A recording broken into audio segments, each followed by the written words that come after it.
Good afternoon. This is All India Radio and I am Abhishek Mukhopadhyay with the Midday News.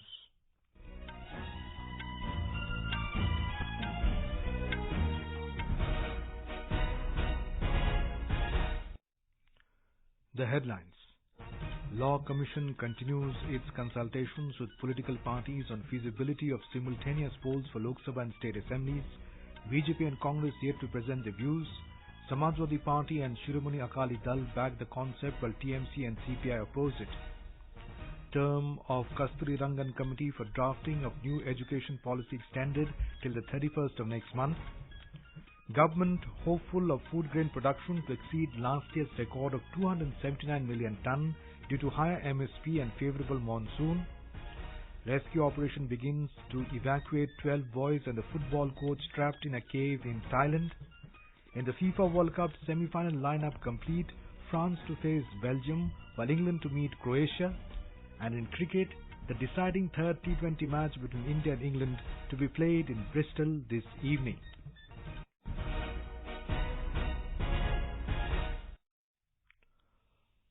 The Law Commission continues its consultations for the second day with the national and recognized state political parties on feasibility of holding simultaneous polls for the Lok Sabha and state assemblies. Samajwadi Party has supported the idea of one nation, one election. During its meeting with the Commission, the party said the process of simultaneous elections should be started from 2019. Talking to reporters after the meeting, Party General Secretary Ram Gopal Yadav said, in case public representatives switch sides or indulge in horse trading, action should be taken. Telangana Rashtriya Samiti has favoured the idea while DMK has opposed the proposal. The two-day meeting began in New Delhi yesterday. On the first day, Shiromani Akali Dal supported the concept while AIADMK said certain practical and serious issues need to be settled first. On the other hand, Trinamool Congress, CPI, AIDUF and Goa Forward Party have opposed the concept. Sources said the BJP, which voiced its support to the proposal, has sought more time from the Commission to present its views. The Congress said it will consult other opposition parties on the issue before deciding its course of action. Prime Minister Narendra Modi on several occasions stressed the need to hold simultaneous polls to save time and money. The Law Commission had written to 7 recognized national parties and 59 state parties to participate in the meeting. Union Human Resource Development Ministry has extended till 31st of August the term of K. Kasturi Rangan Committee, which is drafting a new education policy. A senior HRD ministry official said the panel, headed by the former ISRO chief K. Kasturi Rangan, has sought extension to give final shape to the policy. The panel had to submit its report by the 30th of last month. This is the third extension granted to the panel. We have a report. The existing national education policy was framed in 1986 and revised in 1992. The panel will also take into account the report of another committee headed by former Cabinet Secretary T.S.R. Subramanian. The Subramanian panel was formed by the HRD Ministry and submitted its report to the government in May 2016, suggesting measures to strengthen the education sector that caters to over 300 million students. However, the government decided to have more consultations and formed the panel under Mr. Kasturi Rangan. Apart from Mr. Kasturi Rangan, the committee has 8 members, including mathematician Manjul Bhargav. Mr. Kasturi Rangan headed ISRO between 1994 and 2003 and was awarded the country's second highest civilian honour, Padma Vibhushan, in 2000. Swati Rukheja, News Desk. JDU National Executive Meeting is underway in New Delhi, where party is expected to spell out its stand on multiple issues, including on the upcoming Assembly and Lok Sabha polls. Bihar Chief Minister and Party President Nitish Kumar and other senior leaders are present at the meeting. Vice President Venkaiah Naidu has stressed the need for more institutions in the country to expand quality medical education in the coming years to serve the rural poor. Addressing the students at the 30th convocation of Dr. MGR Medical University in Chennai today, he said though there were 479 medical colleges in the country and over 67,000 doctors enter medical profession every year, it was not sufficient for the population, especially in the rural areas. He underlined the need for more private medical education institutions to cater to the need of training more doctors. The Vice President said government needs to regulate the institutions and monitor the accountability and transparency in serving the public. The hospital should remember that is a sector, service sector. I am not suggesting that every private hospital can afford free services. You can't get robotic machine, you can't get MRI, you can't get scan free. You have to, but at the same time it has to be reasonable, because I told you that this profession should be treated as a mission and should not be for commission, and there should not be any omission of the service. Mr. Naidu said the centre had introduced Ayushman Bharat scheme, which will benefit 50 crore poor and vulnerable sections of the society. 50 crore people are going to be benefited. It is a major healthcare initiative taken by the government of India, providing coverage up to 5 lakh rupees per family per year, secondary and tertiary care hospitalization. This will help the people to access good quality health care and also greatly reduce the financial burden of the vulnerable sections of Indian population. In Jammu and Kashmir, annual Amarnath Yatra is progressing smoothly from Baltal route amid tight security. The pilgrimage from the route resumed yesterday following improvement in weather conditions in the area. However, Yatra from the traditional Pahalgam route has been stopped today following a bandh called by separatists in the Kashmir Valley. Police said Amarnath pilgrims were also not allowed to move towards the valley from Jammu due to the bandh. Governor N.N. Vora reviewed the security situation at a high-level meeting yesterday, during which he was briefed about the arrangements for safe conduct of Amarnath Yatra. Shri Amarnath Ji Shrine Board officials said 10,107 pilgrims performed the pilgrimage yesterday. A total of 83,130 pilgrims have performed Yatra so far. The pilgrimage commenced on the 28th of last month and will end on 26th August, coinciding with the Shravan Purnima festival. This is All India Radio giving you the news. For quick news updates around the clock, follow us on Twitter at AIR News Alerts. India's food grain production can exceed last year's record output of 279.51 million tonne due to favourable monsoon, higher MSP and likely increase in crop productivity. Agriculture Secretary Shobhana Patnaik exuded confidence that sowing, which is lagging behind so far, will pick up in the coming weeks with wide coverage of rainfall in all growing states.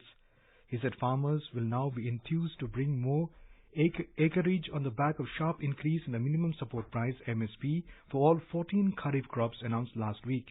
Mr. Patnaik said the sowing area of Kharif crops like paddy is currently lower than last year because of deficit rains in some parts of the country.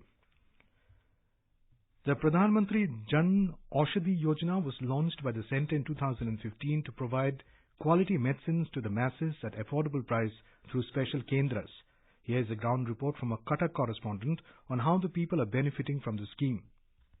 With an intention to provide quality medicines at affordable prices and also to create awareness among the people to use generic drugs, this scheme is very beneficial to Odisha. A beneficiary of Kenjhar, Saroj Kumar Bhoi, says that Jan Aushadhi scheme is very useful to poor. Few days before I have got fever and I went to any general store. The medicine was freeze and some composition that cost me around 130. But when I went to any generic store, that costs less than 50%. So it is a very good step taken by the Indian government. Another beneficiary of the same district, Braj Kishore Rai, praises the scheme and suggested that more people should take benefit of the scheme. हमारे जो गरीब आदमी है गांव में रहते हैं वो लोग जब आते हैं आपका हॉस्पिटल में प्राइवेट मेडिकल स्टोर होता है उसमें जो कंपोजिशन का मेडिसिन आता है वो बहुत ही कीमती होता है तो ये जो जनौषधि मेडिसिन होता है वही कंपोजिशन का लेकिन बहुत ही कम प्राइस में ये मिल जाता है जो कि गरीब आदमी के लिए एक वरदान स्वरूप है. At present, 90 Jan Aushadhi Kendras are functioning across Odisha and more centers are on the pipeline to be opened shortly.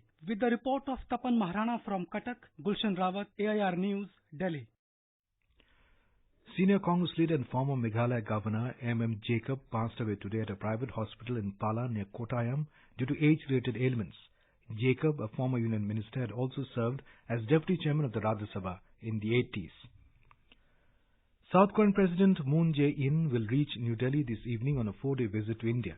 During the visit, a ceremonial reception will be accorded to President Moon. He will also hold talks with Prime Minister Narendra Modi. The two leaders will hold discussions on a wide range of bilateral, regional and global issues of shared interest with a view to further strengthen the special strategic partnership between the two countries. In Thailand, the rescue operation to evacuate 12 boys and the football coach trapped in a cave has begun this morning. Governor Narong Sak Osota Nakom of Chiang Rai province, where cave is situated, said 13 international cave diving experts and 5 elite rescuers from the Thai Navy SEAL are taking part in the operation. The governor said trapped boys will be dived out one by one and each boy will be escorted by 2 divers. He said it will take about 11 hours to bring a boy out of the cave. He said the whole rescue operation will take about 2 to 4 days. The boys in the age between 11 and 16 and the 25-year-old coach were exploring the cave when they were trapped by rising waters on the 23rd of last month. In Japan, at least 76 people have been killed in flooding and landslides following heavy rains. Government spokesman said the whereabouts of 92 people, mostly in Hiroshima Prefecture, are unknown. He said some 40 helicopters have been deployed for rescue missions. U.S. Secretary of State Mike Pompeo today said sanctions against North Korea will remain in place until it achieves final, fully verified denuclearization. Mr. Pompeo made the remarks at a joint press conference in Tokyo following a trilateral meeting between foreign ministers of the U.S., Japan and South Korea. He said as the momentum of President Trump and North Korean leader Kim Jong-un's historical summit builds up, the U.S., South Korea and Japan continue to strengthen the trilateral cooperation to achieve the goals set out in Singapore. Pompeo arrived in Japan yesterday after wrapping up a visit to North Korea. India's latest frontline warship INS Trikand has reached Sri Lanka in a goodwill visit. Authorities in Colombo said the Sri Lankan Navy held a ceremonial welcome for the state-of-the-art warship in accordance with naval traditions yesterday. Senior Indian officials, including Assistant Defence Advisor of the Indian High Commission in Sri Lanka, Lieutenant Colonel Ravi Shekhar Mishra, held discussions on matters of mutual interest with the Lankan counterparts. The ship's crew will play a friendly football match with the Sri Lankan Navy. INS Trikand of the Indian Navy is equipped with versatile range of weapons and sensors capable of addressing threats in all 3 dimensions: air, surface and subsurface. And now news from the FIFA World Cup.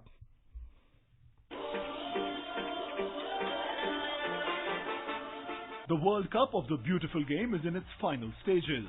The semi-final lineup was drawn last night after England and Croatia joined France and Belgium in the last 4 stage. England cruised past Sweden 2-0 at Samara to reach the semi-finals of the World Cup for the first time since 1990. Harry Maguire and Dele Alli's headers on the either side of the interval and a magnificent display by goalkeeper Jordan Pickford gave England a much-deserved entry into the semi-finals.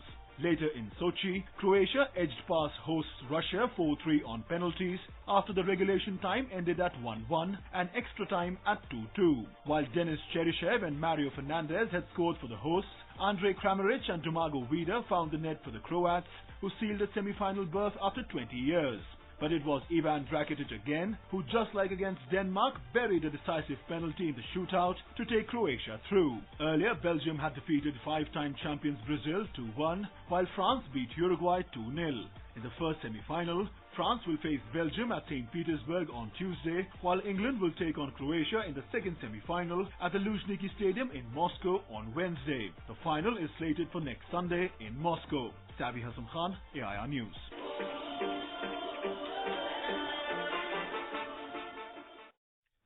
In cricket, the deciding final 2020 international of the 3-match series between India and England will be played at Bristol this evening. The match will begin at 6:30 p.m. The series is currently tied at 1-1. India had won the opener by 8 wickets before England bounced back with a 5-wicket victory in the second game. If India win today, it will be the 6th consecutive T20 series victory. The last time Team India lost a bilateral T20 contest was against the West Indies in July last year. The ongoing T20 series will be followed by 3 one-day internationals and 5 test matches. And now, before we end the bulletin, the headlines once again. Law Commission continues its consultations with political parties on feasibility of simultaneous polls for Lok Sabha and state assemblies. BJP and Congress yet to present their views. Samajwadi Party and Shiromani Akali Dal back the concept while TMC and CPI oppose it. Term of Kasturi Rangan Committee for drafting a new education policy extended till the 31st of next month. Government hopeful of food grain production to exceed last year's record of 279 million tonne due to higher MSP and favourable monsoon. Rescue operation begins to evacuate 12 boys and a football coach trapped in a cave in Thailand. In the FIFA World Cup semi-final lineup complete, France to face Belgium while England to meet Croatia. And in cricket, the deciding third T20 match between India and England to be played in Bristol this evening. And with that, we end the Midday News.